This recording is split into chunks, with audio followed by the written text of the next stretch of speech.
All right, beautiful music there by Rama Black. Of course, with Joshua on guitars. Yes, I'm just loving it. You know, I wish we could just do the rest of the music of the show, just music. You know, but we have a very important and interesting conversation coming up. Now, if you watched us this week, you noticed that Chris has been wearing some beautiful neck pieces, and the person responsible for that, FNEtia, she's here with us. She's actually Franca Grant, yes, and we're going to be talking about handmade pieces for that stunning look, all right? Franca, good morning. Good morning. How are you? I am very well. Welcome to Breakfast Daily. Thank you. I'm excited to host you here. Now, these gorgeous pieces here, you made them all? Yes, I did. Yes. By hand? Yes, by hand. Oi. First of all, I'd like to say thank you for actually sponsoring us throughout the Heritage Month. You guys looked amazing in my pieces. Thank you so much for wearing them. Now, let me just ask. We don't go from 0 to 100 just overnight. So how did you get into this, first of all? I actually started this as a hobby. At the age of 18, Okay. I preferred to do something at home. Okay. I'm a home person, so I prefer to do something at home rather than, jumping around with the rest of the gang. So, yeah, I started this at home as a hobby. Okay. Yeah. And I presume that you haven't always done this like full time. You actually had a 9 to 5. I did, yes. Okay, so yes. what was that? I was an accountant.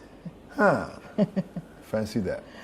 You went from accounting to doing this. So, I mean, accountants make pretty decent money. So, I guess right now this is taking care of you quite well?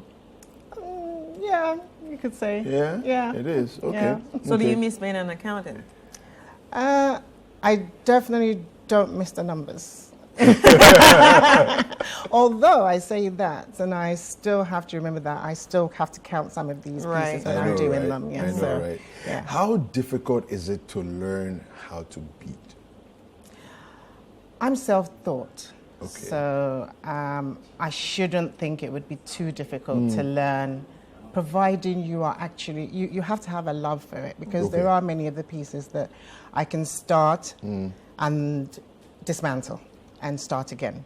So yeah, you actually have to have a love for it to be able to continue, doing it. So it's difficult, but it's not difficult. And learning new stitches and stuff like that is also another, can be difficult. I'm not very good at following instructions. But yeah. Right. So you just said you're self-taught. Would you say that you are still learning as you progress? Oh yes, you're always learning. You've never finished learning in anything really. So yeah. Right. So being self-taught, how are some of the ways that you taught yourself? Are you like a YouTube person, Google person? Only if I need to will I go learn a stitch on YouTube. If not, there were enough books, magazines from all over the world that can actually help, because quite a few people bead all over the world. So yeah. Right. Okay. So you're from London. Yes. But now live in Ghana. Yes, now live in Ghana, yes. Okay, so would you say that you actually started this in Ghana here or in London? I started in London. Okay, you started in London. Yeah. And how easy was it to get, some of these beads? Would we say like the beads in London are the same thing as the beads here? No. So I actually combine, if you look at some of the pieces, I combine the Ghanaian beads with a lot of European beads. And I pick up a lot of the beads from anywhere I travel. Right. So if I go to Spain, I'll pick up beads. A lot of the beads have also been, we have something called the Big Bead Show. And it's... The bead show? It's a bead show, yeah. Oh, wow. Where's that? It's in London. Okay. So at the bead show, you have people come, a bit like you have here, you have the Koforidua market. Okay, yeah. And people come from all over the place. Yeah. So you can, and I remember I have a piece that I actually bartered the beads with something that I already had. Okay. Just so that I could make that special piece for, that special person. Right. So yeah. Yeah, I love the Ghana beads. I love the color that the Ghana beads have to them. I don't think many Ghanaians know you have such beautiful beads in Ghana. So yeah. Wow. Now let's talk about combining the pieces that you have with outfits. What's the general thinking in terms of when you see a piece? Do you choose the dress, then you choose the piece, or do you look at the piece and say, I'm definitely wearing this, let me find a dress that will go with it? Which one comes first? You can do either way. I think I started off with my girlfriends used to bring me, I said this was a hobby before, my girlfriends used to bring me pieces of material that they were having sewn, and I would make pieces to match. Okay. It's about you have to think about what it is that you want to showcase when you're getting dressed. It's about how bold you want to be as well. That helps decide on what piece you're going to wear. Right. Yeah. Yeah. So. Okay. So looking at these 4 different pieces here, would you choose them as occasion-based, right? Like an event-based thing, or either of them could fit in whatever event it was that you were going to? I have no rules when I'm making my pieces. Okay. I feel like life is short, right? So if you're going to buy it, yeah, exactly, live it up. If you're going to buy a piece, there's no point in putting it down for a rainy day. Wear it. Because tomorrow's not guaranteed, right? So yeah. So these would work corporate. It could work, fashionable event. Depending on on the personality of the person as well. Okay. So, my younger sister is my brand ambassador. Okay. She can rock anything, absolutely anything, and she can put on a T-shirt and make that look good. Yeah. That look flamboyant, or she can make it look as an everyday, item. Right. So yeah, I feel that you could, depending on how you want to rock your day, right. Any of these pieces can work. Okay. So now looking at these pieces, I see that they are all different styles, but averagely, how much time does it actually take for you to create one, like maybe this one? Because I can see it's a bit complicated and, it's like avant-garde. So how much time does it take to actually create that? So that piece actually took me 5 days. Okay. To do. Not solidly sat down doing it. Right. Do a bit. Do some other things. Have a cup of tea. Come back. Yeah. So average about 5 days it took to do that piece. But because I love what I do, it's not a chore. So and most of these pieces, while I'm doing it, I'm actually drawing it in my head. So it's not sketched out completely before I start. A lot of the time I sit down and start, and then it starts to come to life. Yeah. Right. What you have in your neck is really beautiful. Thank you very much. How long does something like that take to make? I did this overnight. Overnight? Oh. Yeah, I can do this overnight. Wow. If it's simple stringing, I can do it in a couple of hours. Okay. If it's elaborate pieces where I need to think about the style, then those I take my time to do. Yeah. Okay. I see. And market prices, what are we looking at? Market price, I put price on application on the basis that I'm bespoke. Okay. Right. So once you ask for a piece, I will we'll price it according to the materials. Right. You don't necessarily get the same thing twice unless the client is insistent. And even then, I always put a little twist to it. Slight twist. Right. So talking about because that means customers actually come to you and say, okay, I want it like this, do it like this. That's right. Oh. That's right. That's right. So you can draw your pieces and come to me with it, or you can come to me and I can draw the pieces out with you. We talk about colors. You can bring your material. We'll sit down. We'll talk it through. we'll work out what kind of personality you are and what will suit you, and we'll go from there. Right. So, I mean, you said that it's bespoke, and so it depends on what materials that go into it and all of that. But if I'm looking at this piece here, people are watching and people are trying to, do the math in their head as to how much money should they get ready if they want to buy something as beautiful as this. What will we be talking about for a piece like this? I think you would actually need to start looking from about the 500 range Upwards. Okay. Okay. And how long do they last for? They last as long as you can look after them. They're costume jewelry, so I have instructions that go with each piece. Okay. Don't put perfume on it.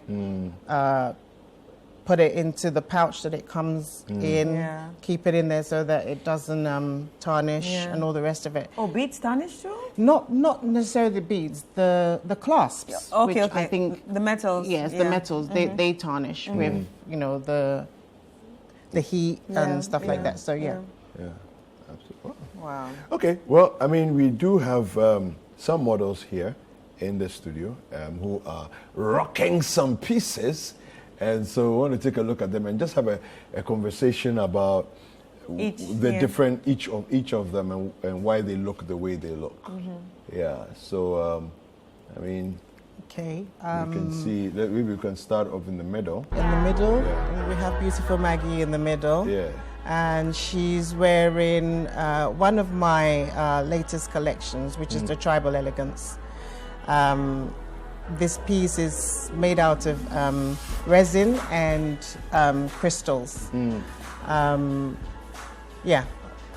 she's wearing the beautiful shell ring, which is basically a shell that I picked up from the shores of Ghana. Wow. I beaded around it with some seed beads. Okay. Yeah. Moving swiftly on to the lady next to her in the purple. Yeah, that's Safwa. Safwa, yes. Lovely Safwa had us giggling all throughout the morning so far.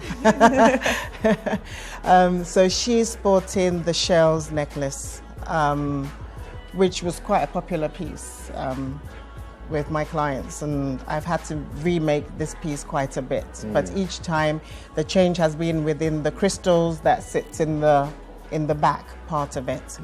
And she's carrying our new totes. Okay. So tote bag? Yeah, it's our new totes, which is beaded with seed beads. Also purchased here in Ghana. And then I think the very front of it is the little button, which is actually a Ghanaian bead that I've used as the clasp for the closure of the bag. So that's a beautiful bag. Thank you. And last but not least, Helen. Gorgeous Helen. So she's wearing a piece made out of resin, crystals, Ghanaian beads. She's lucky enough to have the matching bag to go with it. I just felt that we tend to carry plain bags when we're going to places sometimes. Every now and then, just zhuzh it up a little bit. So I added a little bit of the Ghanaian beads and some crystals. So that means if people bring their bags, you can actually I can accessorize the bags as well. Yes. So yeah. I like it. Okay. So I'm looking at Helen Grace's look.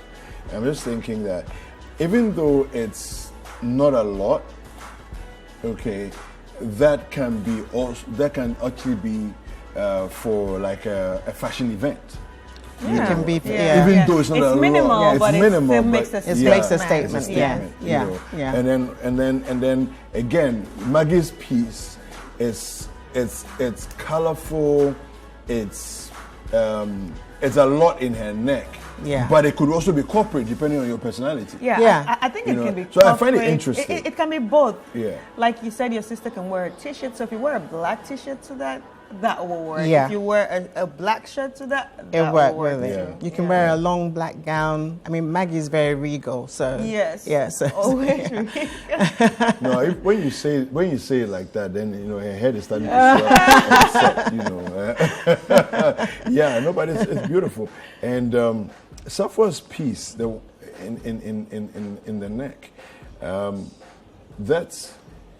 that's actually very interesting. I'm looking at it and I'm just thinking about occasions. I'm thinking about where I would typically see that being worn. See, so I was very much into, I don't know if you guys get to see it here, Being Mary Jane. Yeah.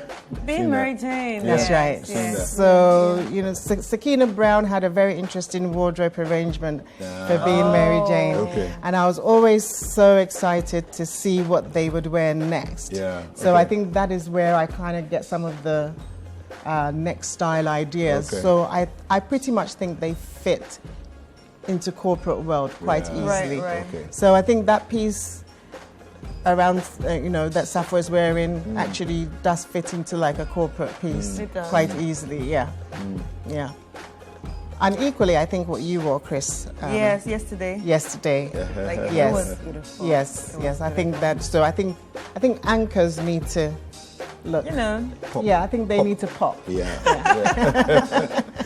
No, but talking about Being Mary Jane, so what actually inspires you to put them together? Because you've just talked about Mary, that means you watch some movies. So what else inspires you to, create this magic?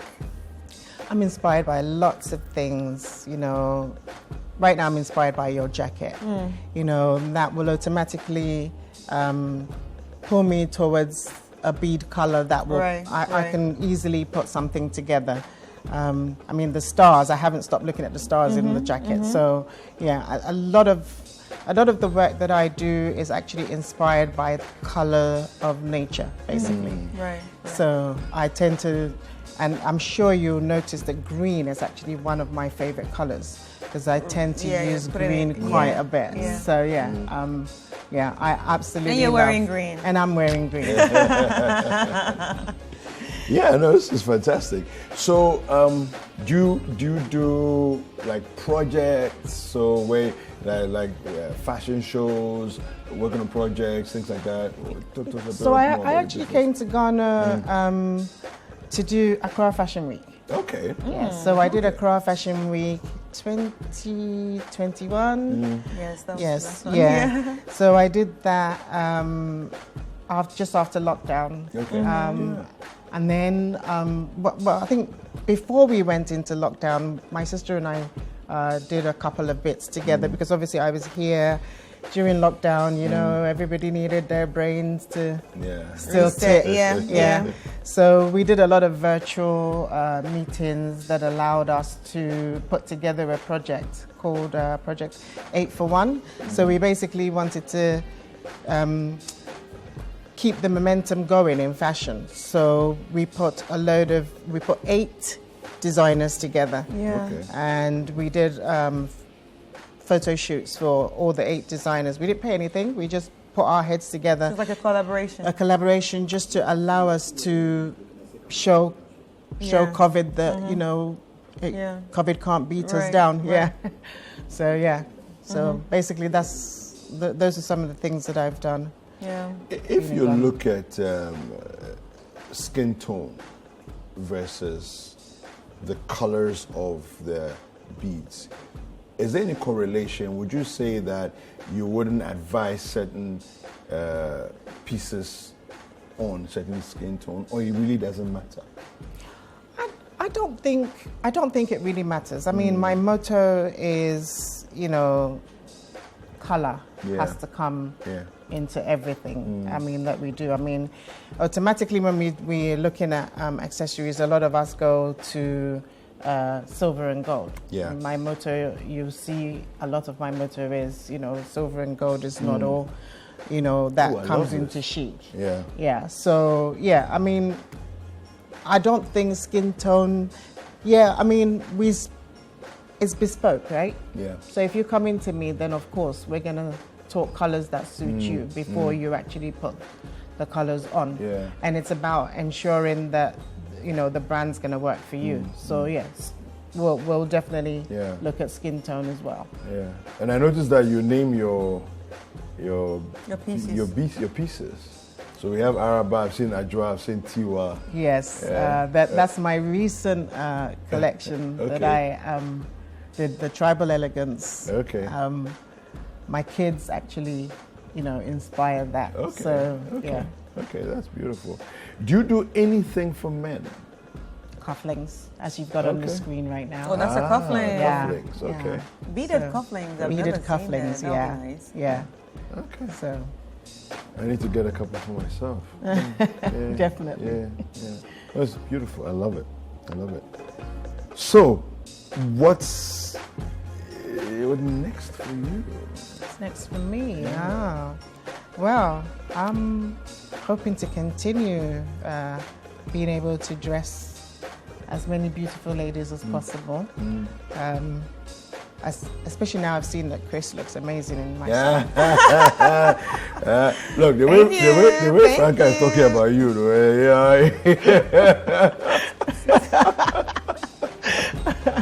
I've seen Chris. I mean, equally Vivian as well. Yeah. You guys just looked amazing. And Maggie was telling me earlier on that Apioko also looked amazing in a couple of them. So that's hoping to be able to dress a few more people and actually get my brand known a bit more in the Ghanaian circles, because obviously I've originated from London and trying to settle here in Ghana now. So yeah. But how has it been settling? Especially coming with your brand here to Ghana, and knowing that things don't work the same way, with a different demographic. So how has it been settling? I think looking at the current economic crisis, I would say what everybody's saying, slow. Yeah, but I don't know. I think you can hope that the future's brighter. I'm assuming. It's gonna get better. Yes. Might get worse to get better, but it will get better. But I mean, I think the more people get to know the brand, the more I can expect that I can get a few more knocks on the door. Yeah, absolutely. No, I mean, and we have a lot of eyeballs on this show, so I'm sure a lot of people are going to be knocking on the door real soon. Are you on social media though? Yes, I am. I'm on Instagram at FNEtia.50, and I'm on Facebook at FNEtia Jewelry. Instagram, Facebook. Yeah. Instagram, FNEtia.50. Okay. And Facebook, FNEtia Jewelry. FNEtia Jewelry. Yeah. Fantastic. Yeah, it's been exciting having you here. It has been. Thank you very much for having me on. Yeah, and thank you for your pieces, the beautiful work that you've done. And thank you for sponsoring. Yeah, and supporting Heritage us on Month. Heritage. It's been a fantastic month, actually. It really has. Thank you. All right. All right. We've been speaking with Franca Grant. Franca is the owner of FNEtia Beads, and look, it's been. I mean, for me, I'm seeing all these and I'm getting ideas. You want to buy for your Those girlfriend? who know me, they know already. Do you want to buy for your girlfriend? I think you should buy. Chris, Why are you acting like you can't hear me? Chris, why? Do you want to buy one Chris, for her? You why can are actually you- start. Let me No, choose Chris, for why are you. you trying to? I can help you. Chris. Wank. What does she like? Hello, Chris. Maybe we can talk colours to start with. Thank you. Let's talk colors to start with, but we're not going to do that on air. We're doing that off air. Okay. All right, we'll take a quick break. Don't go anywhere. We'll be right back.